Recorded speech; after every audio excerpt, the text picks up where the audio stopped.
Silent drifter the UE Phantom drifted through space like a broken toy forgotten by some cosmic child. Her once proud hull was scorched black in dozens of places where plasma fire had found its mark.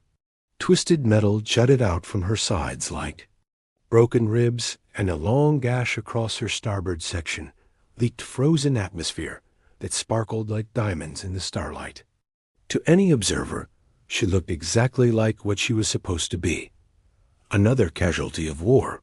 Another human ship that had learned too late that the galaxy was not a friendly place. Captain Sarah Chun lay motionless on the bridge floor, her uniform torn and stained with dried blood from a head wound that had stopped bleeding 2 days ago.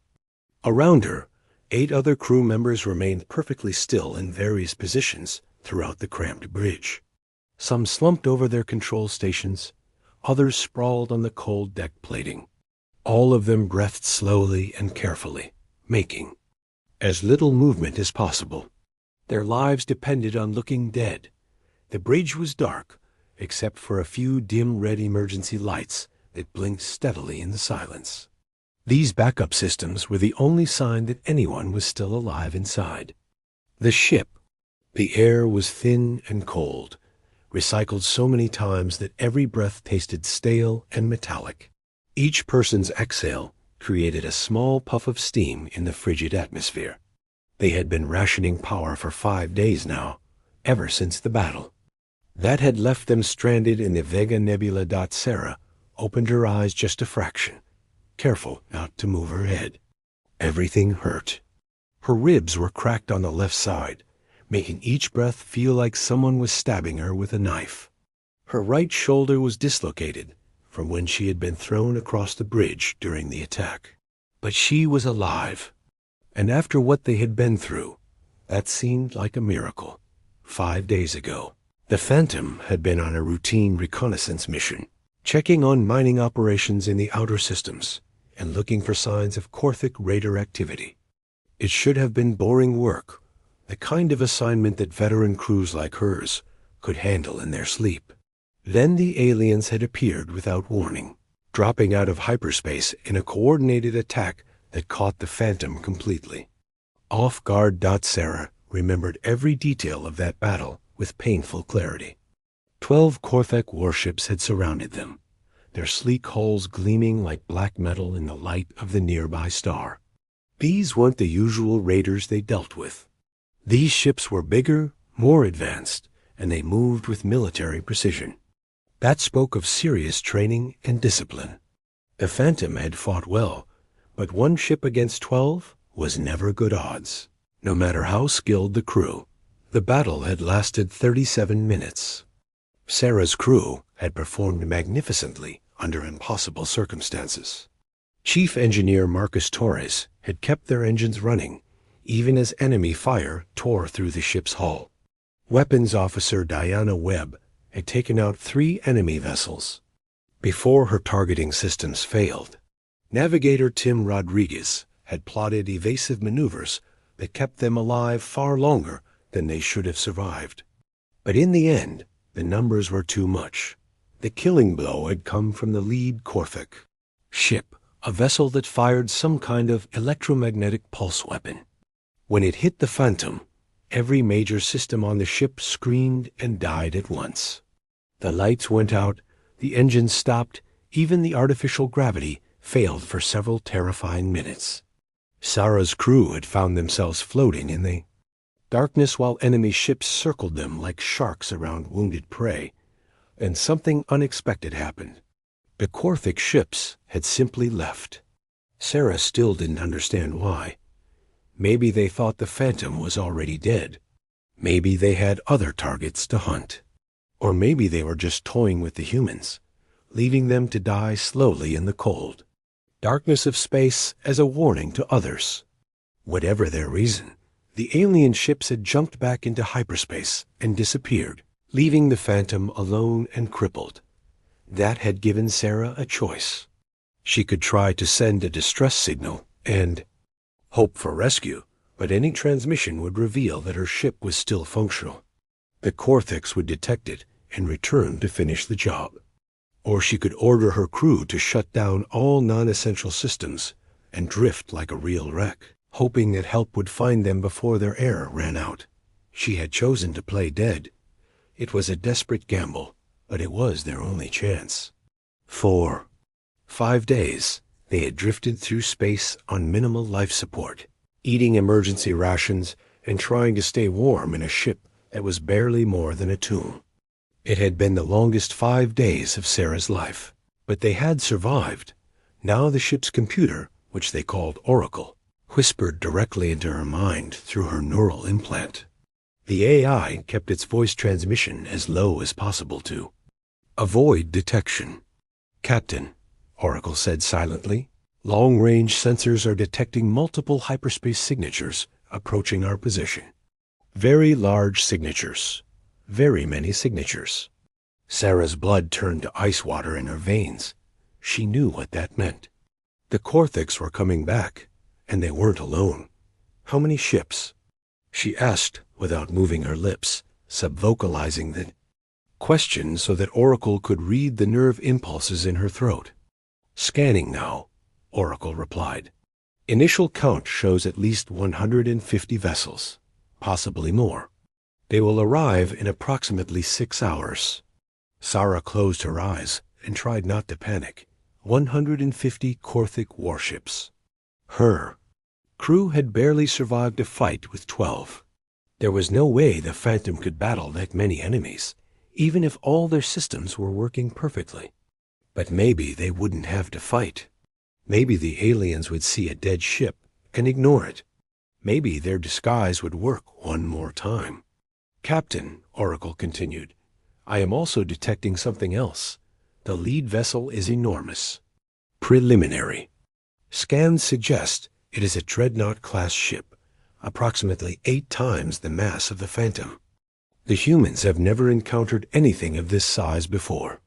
Sarah felt her heart sink even further. A dreadnought meant this wasn't just a raiding party. This was a full-scale military operation, the kind of force that could destroy entire star systems. And they were heading toward human space. Around her, the other crew members were beginning to stir. They had all heard Oracle's report through their own implants. Chief Engineer Marcus Torres slowly raised his head from where he had been lying near the engineering station. He was a stocky man in his 40s with graying hair and hands that were permanently stained with engine grease. Despite their desperate situation, his eyes still held the calm confidence of someone who had fixed impossible problems before.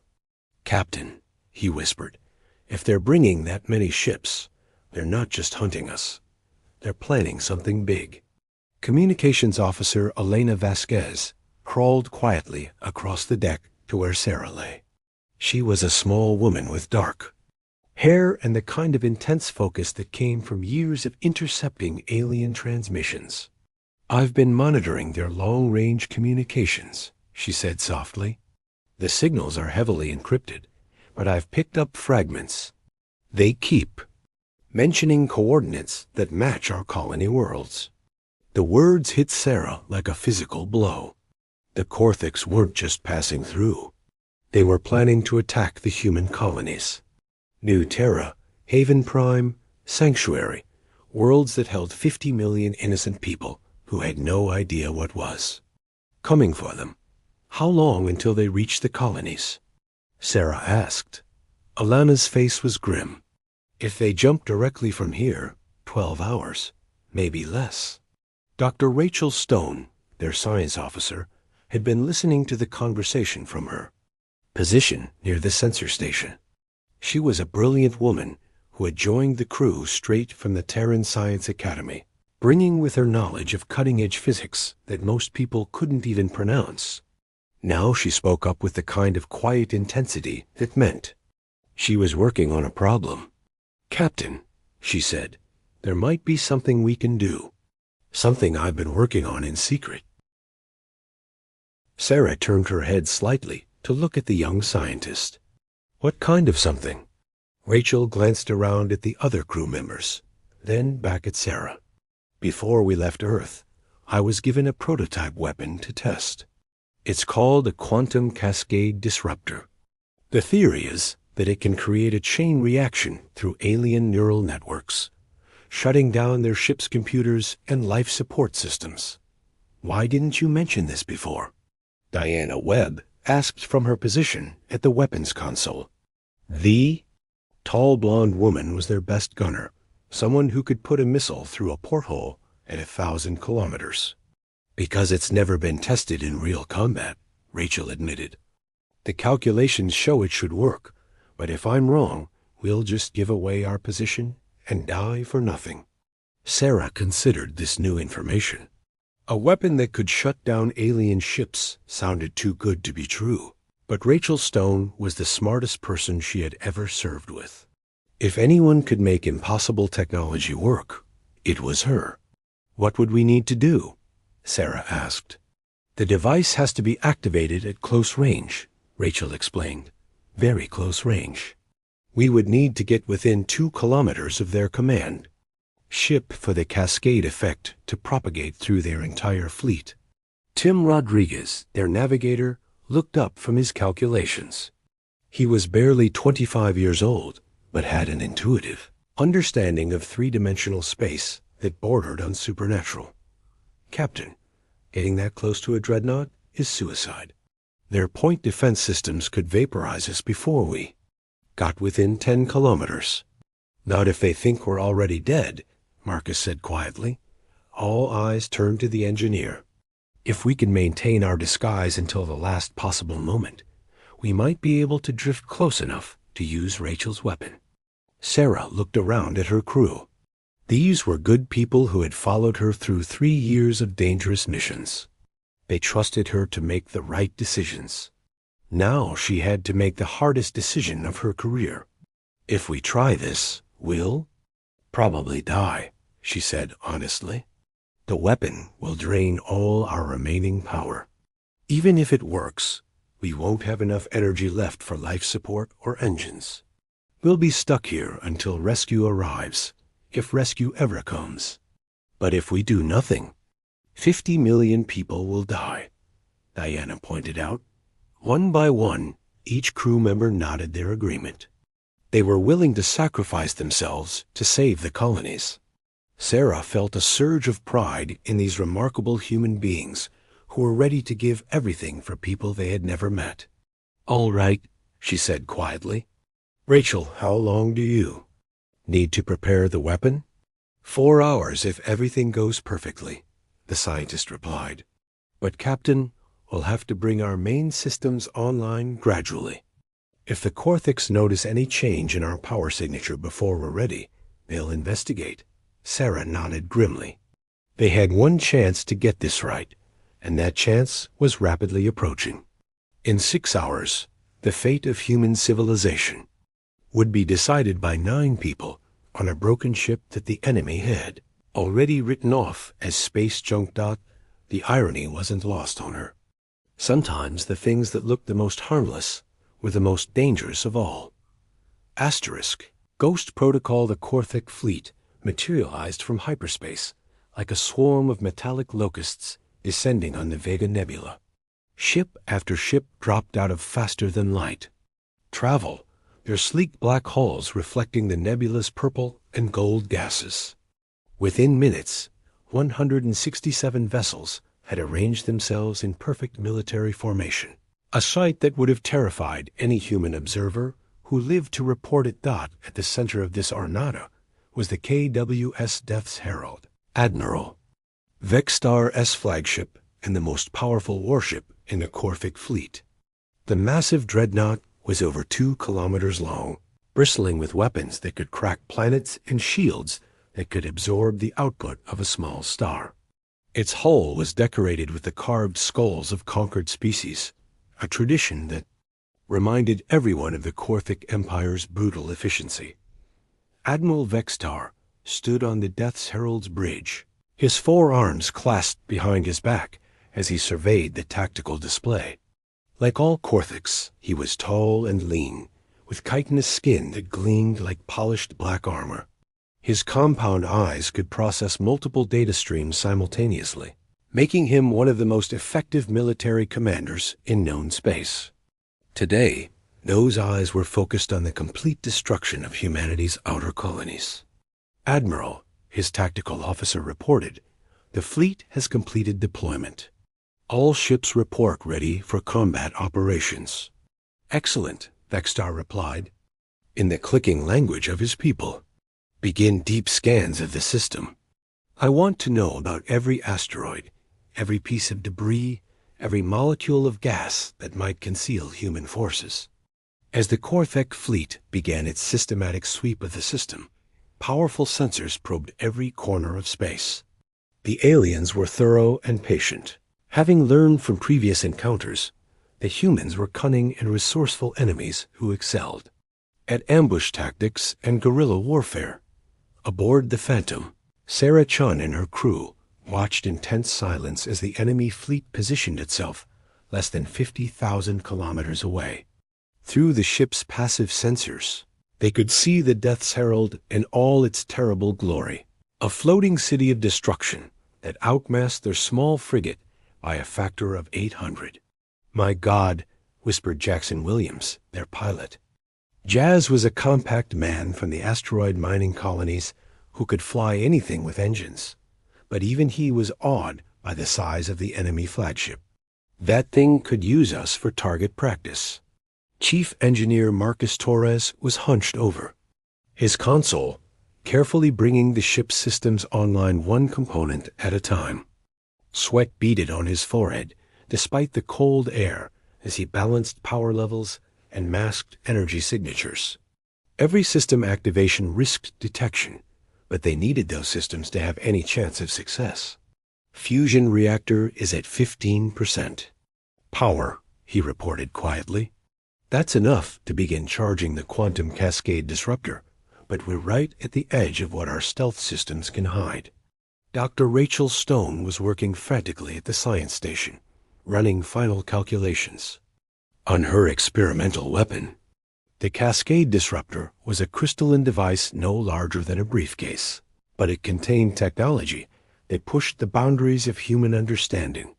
Quantum field generators, neural mapping algorithms, and cascade amplifiers all had to work in perfect harmony for the weapon to function. "The device is responding well to the charging cycle," she reported, "but I need at least 3 more hours to reach full power.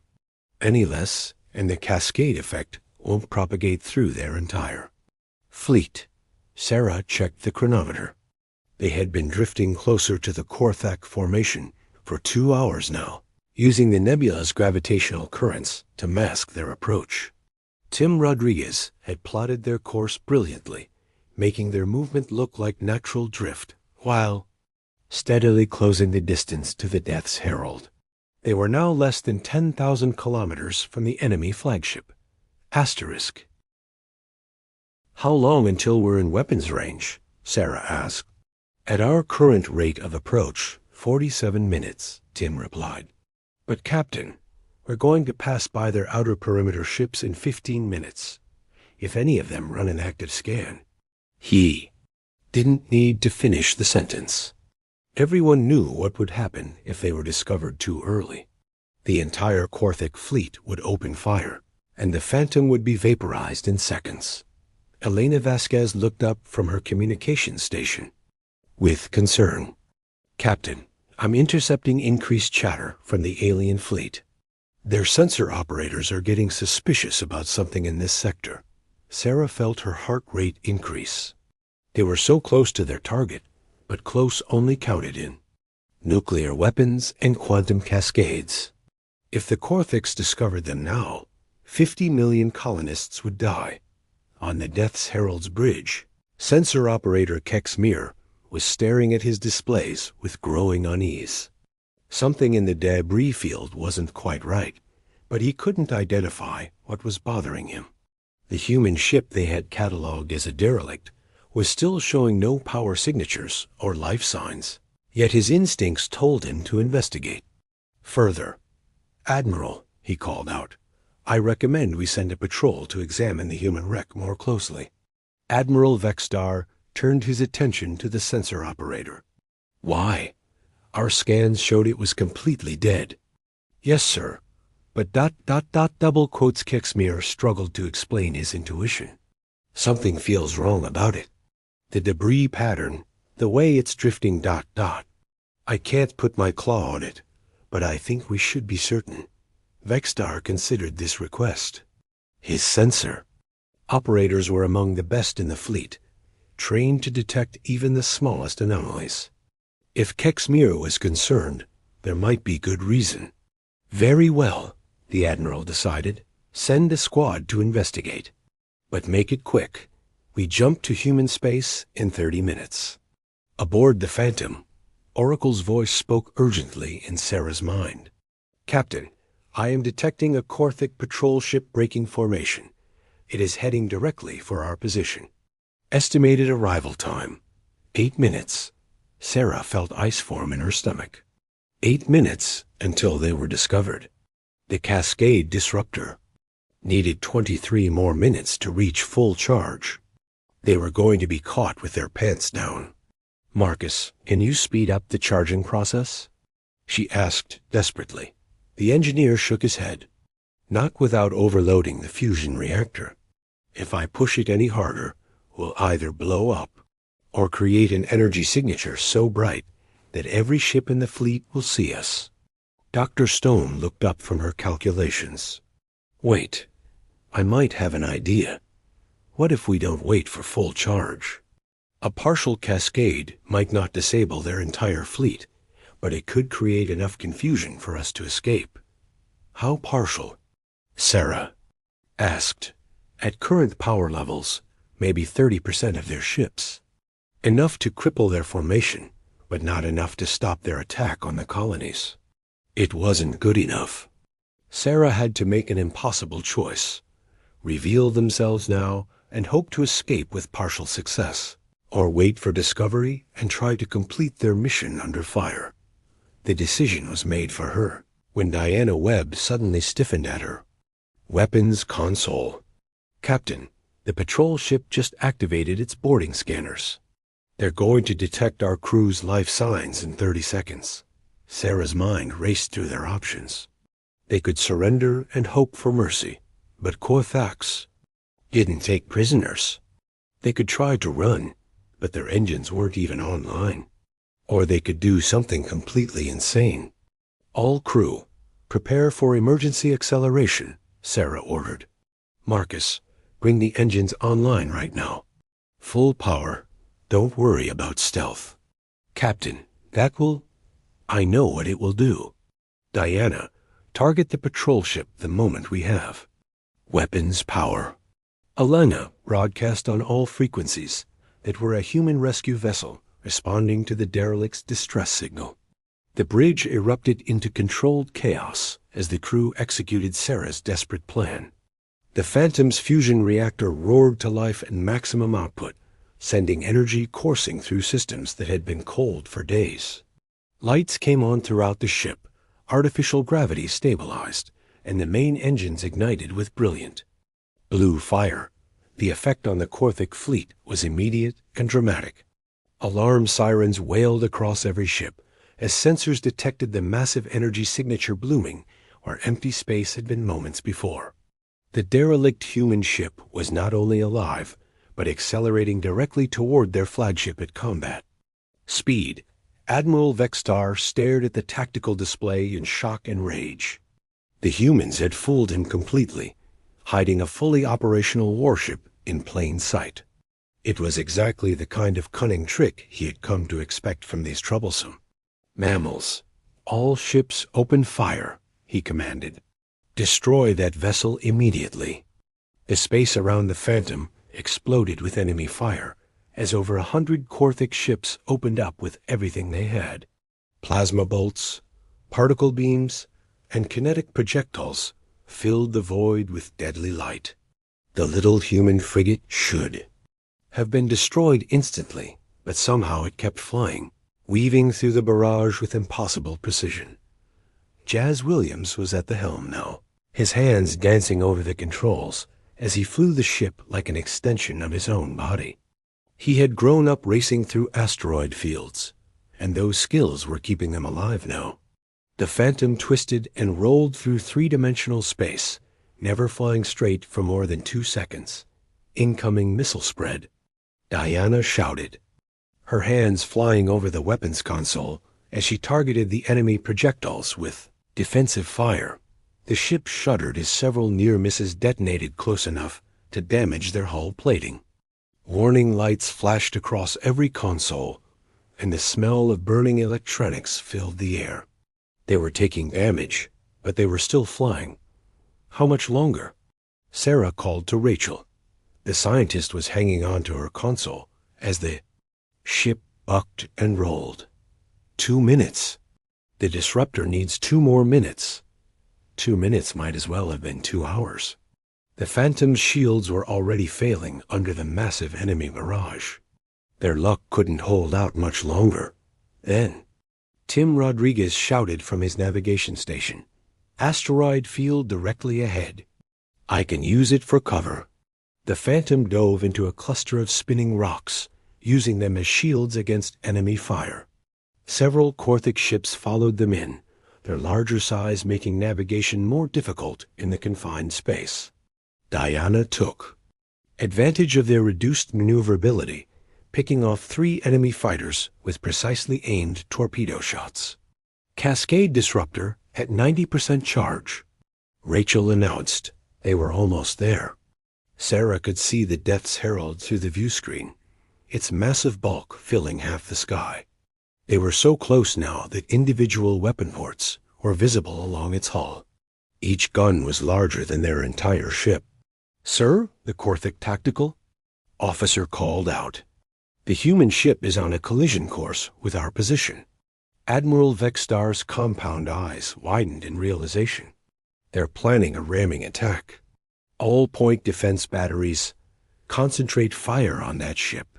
The Death's Herald's defensive weapons opened up like a wall of flame. Hundreds of small but deadly guns filled the space between the 2 ships with energy beams and explosive shells. The Phantom flew straight into this hellstorm, her hull plates peeling away like flower petals in a hurricane. "Hull breach on decks 3 and 4. Marcus shouted over the noise of alarms. "We're losing atmosphere fast. Life support failing." Dr. Park added from his medical station. Sarah gripped her command chair as the ship died around her. They had seconds left before the Phantom broke apart completely. Rachel now. She screamed. Asterisk. Dr. Stone's hands slammed down on the activation controls. The quantum cascade disruptor discharged every erg of stored energy in a single, reality-bending pulse that expanded outward at the speed of light. The effect was invisible to human eyes, but devastating to Korthic technology. The cascade wave washed over the Death's Herald first, penetrating its shields and interfacing with the ship's bioneural networks. Within milliseconds, the signal had propagated to every connected vessel in the fleet. On ship after ship, Korthic neural implants overloaded as quantum feedback flooded their cybernetic systems. Crews collapsed at their stations as their brain-computer interfaces short-circuited. Ship computers crashed in cascading failures as the disruptor virus spread through their quantum-entangled networks. The Death's Herald went dark first, its massive bulk suddenly silent as every system shut down simultaneously. Admiral Vextar had just enough time to realize what was happening before his own neural implants overloaded, plunging him into unconsciousness. One by one, every ship in the Korthic fleet went silent. Engines died, weapons powered down, life support systems failed. Within 3 minutes, 167 warships were drifting powerlessly through space, their crews alive but unconscious. Aboard the Phantom, Sarah pulled herself upright as the ship's emergency lighting flickered on. They had done it. Against impossible odds, 9 humans in a broken ship had defeated the largest alien fleet in recorded history. "Status report," she called out weakly. "Main power is offline," Marcus reported. "Life support has maybe 30 minutes left on backup." Power.